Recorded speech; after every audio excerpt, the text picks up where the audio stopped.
Shalom, shalom, shalom. Bonjour à vous ce matin. Comment allez-vous par ici? Je voulais déjà vous dire une chose ici, mes amis. Il faut faire très attention. Par exemple, quand vous piquez une colère et que ceux qui vous attaquent commencent à dire non, il ne faut pas t'énerver comme ci, parce que le AVC, DO, machin truc. Il faut faire très attention à ce genre de paroles. Pourquoi? Parce que quand la personne parle comme ça veut dire qu'il a déjà incanté là-bas pour t'envoyer le AVC ici. Il faut seulement prier. C'est ça que les gens ici ont essayé de m'envoyer avec les loups serpents. Je vous ai dit ça ici. Apparemment, le monsieur des États-Unis a parlé de ça. C'est ça qu'il voulait m'envoyer au Wawa. Mais ils ne savent pas que les nerfs, c'est Dieu qui tient. Le cœur, c'est Dieu qui est au ciel qui tient. Par exemple, les colères que j'ai déjà eues sur la terre, et pourtant j'ai changé beaucoup, hein. Je ne fais plus les colères. C'est rare. Mais si je devais avoir quelque chose de cet ordre, ça se saurait depuis très longtemps. Donc, vos petites incantations, conjurations et vos balais-faire dans la con. Pourquoi je rote? Je vous renvoie ça à l'expéditeur. Que vos AVC vous localisent. Et que tout ce que vous avez incanté sur moi là, ça retourne sur vous au nom puissant de Jésus-Christ de Nazareth. J'espère que vous allez bien. En fait, c'était pour vous dire que la vie que vous voyez ici, mes amis, une mère, un père, ne pas laisser des vrais parents. Hein? Ma postiche là est un peu louche. Je parle ici des vrais parents. Hein? Je ne parle pas des faux gens qui accouchent les enfants par accident de circulation là. Accident de parcours de vie, non. Je vous parle ici des personnes qui ont désiré un enfant. Une mère, un père normalement constitué vit pour ses enfants. Ça veut dire que quand on touche ton enfant, tu es prêt à faire l'hécatombe, ce qui est tout à fait normal. Il n'y a pas le mal à ça. Je vais vous raconter une petite histoire. Quand j'étais à l'école, je crois CE2, on était reparti à l'école au village. On était allé faire l'école au village. Du coup, c'était genre, vous voyez les classes où il y a 2 rangées, non. Là, c'est CE1, là, c'est CE2. Vous êtes dans la même classe. C'était un peu ça à l'école du village. Du coup, un jour, à la sortie d'école, mes amis, j'aimais tellement la lecture. Mais comme mes parents ont fait beaucoup d'enfants, malgré qu'ils faisaient quand même partie des gens qui étaient censés avoir les moyens, mais ils ne pouvaient pas acheter le livre à tout le monde.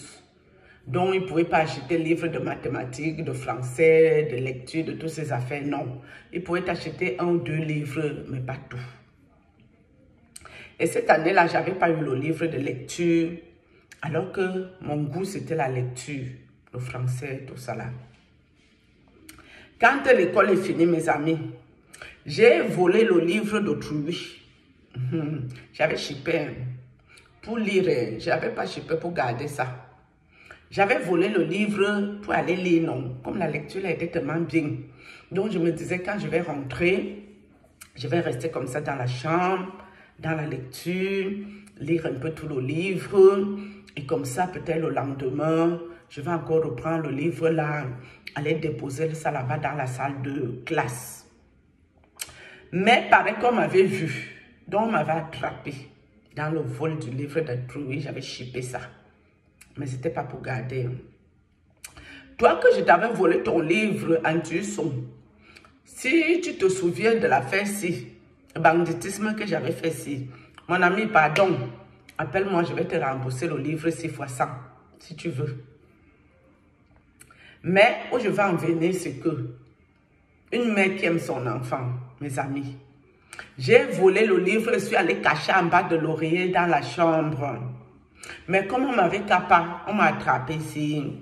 Du coup, tous les élèves après, ils sont venus à la maison me suivre. Oh, tu as volé le livre, voleuse, voleuse, tout ça, tout ça, tout ça. Vous savez ce que ma maman a fait? Elle a vu. Peut-être elle avait fouiné, elle a vu que j'avais caché le livre en bas de l'oreiller ici dans la chambre. Ma mère a pris le livre là. Elle a jeté ça, je ne sais où, mes amis. Je crois qu'elle avait jeté ça dans les toilettes qu'on s'accroupit là. Jusqu'aujourd'hui, jusqu'à ce que ma maman est décédée en 2019. Jamais plus. Elle a fait allusion à ce livre. Ça veut dire le voleur volé, non? Quand moi-même j'avais accepté le vol, parce que tellement les enfants m'avaient encerclé, envahi, ils me lançaient les mangues qu'on a fini de sucer là, non.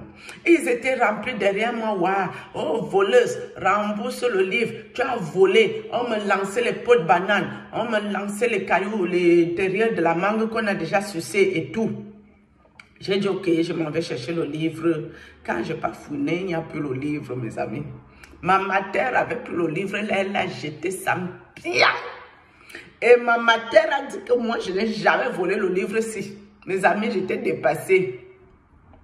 Je dis que le livre est passé où je ne trouve plus.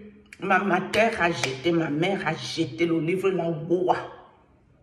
Pour ne pas me faire passer pour une bandite qui a volé le livre de Druy. Pour vous dire que l'amour d'une mère, c'est très fort. Une mère qui a souffert 9 mois pour son enfant là, ce n'est pas facile. Même si son enfant fait les bêtises, il cache. C'est pour ça que vous les mères ici, qui est venu m'attaquer avec vos enfants, pour me ôter ma vie, pour votre bien-être. Sachez que je ne suis pas une orpheline. Hein. Oui, je suis une orpheline aujourd'hui, je n'ai plus mes parents. Mais sachez que moi, ma mère, elle me met tellement. Mais malgré toutes les attaques spirituelles que j'ai eues, ma mère n'est jamais sortie de son corps la nuit, mes amis, même pour aller rendre le mal aux gens qui m'attaquaient. Jamais ma mère n'a fait ça. Donc vous les mamans là qui avez donné la sorcellerie à vos enfants, quand vos enfants viennent pour ôter la vie des enfants d'autrui, voler la lumière, l'étoile, le don, vous êtes derrière pour venir attaquer les enfants d'autrui. Je ne sais pas qui vous a dit que moi j'étais une orpheline, que mes parents ne sont plus là, comme ils sont morts là même, c'est fini. Non, ma mère est toujours là, en esprit. Et elle vous voit. Et elle combat. Oui, c'est tellement malhonnête de votre part. C'est malhonnête. Vos enfants ne peuvent pas aller détruire les enfants des autres. Et vous-même, vous venez à la rescousse. Si je n'avais pas Dieu, je serais morte. J'aurais perdu ma vie. Jusqu'à venir toucher mes enfants. En esprit. Jeter mon enfant en sol, comme un sac de ciment. Mon enfant. Que j'ai souffert 9 mois. Je n'ai pas eu une grossesse facile. La première même, Dieu a fait grâce. Ça arrivait naturellement. Mais les autres là, j'ai fait ça pour les avoir. Ce n'était pas facile. J'ai cherché pour être enceinte. Ce n'était pas chose facile. J'ai consulté. Et vous vous levez. Vous touchez à ces enfants. Et vous croyez que vous allez vous en sortir. Vous allez continuer à aller faire du mal aux gens impunément. Non. Non. C'est moi, je prie à Dieu. Le degré d'attaque que vous m'avez fait, vous n'êtes pas venu pour jouer avec moi. Oui, même si ma famille m'a vendu chez vous. Dans ma famille, c'est pour me vendre même avec mes enfants que moi, personnellement, j'ai accouché. Ça se fait comment dans votre monde sorcellerique? C'est moi leur Dieu sur la terre. C'est peut-être moi qui peux les vendre et ça n'arrivera jamais. Je préfère laisser ma vie. Si Dieu me dit aujourd'hui que si tu pars de la terre, tes enfants vont bien vivre, je vais accepter direct. Vite fait, bien fait. Pour leur bien-être personnel. Vous êtes venus attaquer mes enfants. Vous vous êtes transformés en esprit. Remplir ma maison. Que je paye mon loyer avec mon argent. Après m'avoir escroqué. C'était maintenant pour finir avec mes enfants. Vous avez fait fort. Vous avez exagéré. Dieu ne peut pas laisser ça impuni. Non. Jamais. Si moi je prie, vous allez récolter ce que vous avez sémé. Parce que quand une famille vous envoie sur leur personne, vous devez tâter le terrain. Si vous voyez que la fesse va nous ramener trop de problèmes, il faut quitter sur ça. Ça s'appelle quitter.com. Et puis on va souhaiter bonne guérison au pape François. Parce que j'ai vu là à la télévision qu'il est malade. Alors que je l'ai interpellé hier pour l'appel à l'aide. Le Saint-Père du Saint-Cierge, souverain pontife, je vous souhaite un bon rétablissement. Et vu que vous êtes malade, vous avez quelques soucis respiratoires. Hier, je ne le savais pas. Si je l'avais su, je n'aurais jamais fait les vidéos que j'ai fait hier là pour vous envoyer. Parce que moi, je n'aime pas la lâcheté pour aller s'adresser à quelqu'un qui est souffrant. Même mon pire ennemi, quand il est souffrant, j'attends qu'il se remette bien. Parce que je ne suis pas lâche. Si je dois l'attaquer, on doit recommencer, où on a laissé le problème, il doit aussi se remettre bien. Là, je parle de mes ennemis. Sauf que je partais avec ma doléance chez le souverain pontife. Mais je me rends compte qu'il est malade et je lui souhaite un bon rétablissement. C'est important. Donc, monsieur, toi qui es venu m'attaquer depuis près de 5 ans de ma vie maintenant, avec tes compères de ton église, avec les gens de ta famille, avec les gens de ma famille, avec les petits éléments, les petits pions des réseaux sociaux, avec le haut sommet, Dieu doit te récompenser. Oui, Dieu a déjà bien agi, mais Dieu doit encore agir. Parce que tu ne dois plus faire du mal à un innocent. Quelqu'un qui vient pour faire du caritas, tu n'as pas le droit d'envoûter les enfants de gens pour les réduire au ridicule. Pour les réduire à te supplier. Tu es qui, toi? Toi, tu es qui? Vous avez décidé de me mettre plus bas que terre, de me ridiculiser, de me faire parler tout et n'importe quoi, de me faire écrire tout et n'importe quoi. Le premier prêtre a fait ça. Il prend mon argent, il va draguer ma nièce, la fille de mon grand frère, pour lui donner les miettes, alors que si ma nièce m'appelle qu'elle a un problème, je vais faire tout ce que je peux pour résoudre son problème. Elle n'a pas besoin d'un prêtre pour ça. On prend mon argent, on va draguer ma nièce en lui donnant les miettes, avec l'unique but de me ridiculiser, de me mettre plus bas que terre, de me réduire à néant, de me mettre la honte. Je vous ai dit, les occultistes, ils utilisent l'Ancien Testament. Et le mauvais côté de l'Ancien Testament, c'est-à-dire il n'y a pas la famille chez eux.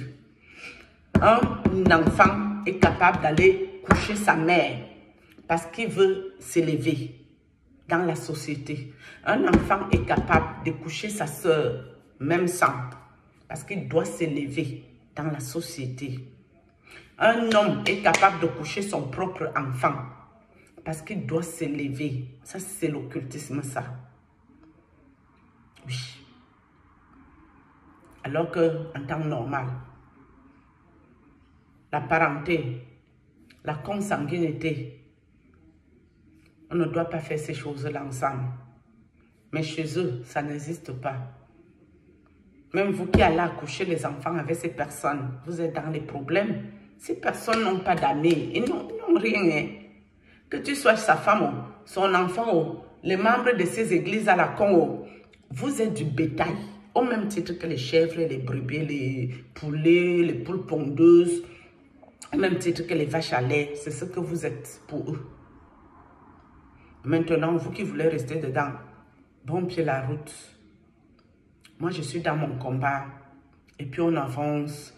Et pour finir, le tonton Kamdem Diador a fait une vidéo, je ne sais pas si c'est hier ou avant-hier, où il parlait de maman prophétesse, les femmes des pasteurs, pastoresses qui deviennent pasteurs aussi, ou qui deviennent prophètes aussi, ou qui deviennent prophétesses aussi, ou qui deviennent aussi ceux qui prennent le micro pour prêcher ici. Il a expliqué les choses là bien, que l'onction n'est pas sexuellement transmissible, c'est faux. Tu as l'onction que Dieu t'a donnée ou pas. Quand tu maries quelqu'un qui fait dans Dieu, l'onction ne te contamine pas, c'est faux. C'est ça qu'on appelle la boutique du coin. le centre commercial de Dieu. Leur Dieu à eux, je parle ici. C'est ça qu'on appelle les hommes et les femmes d'affaires de Dieu. Avec le nom de Dieu dans leur bouche pour se moquer de Dieu si. L'onction n'est jamais contagieuse. Soit tu nais comme ça, de nature, ça peut aller de père à fils, de mère en fille, oui, ça peut arriver. Mais, entre couples, l'onction, s'il n'est pas contagieux, l'Esprit Saint, s'il ne se contamine pas, mes amis, c'est les démons qui se contaminent. Que dès que l'homme de Dieu épouse une femme, il lui transmet les démons. La femme vient aussi vous faire les miracles. C'est de ça qu'il s'agit ici. Hein. Il n'y a jamais Dieu dedans. Sur ce, j'ai fini avec vous. Shalom.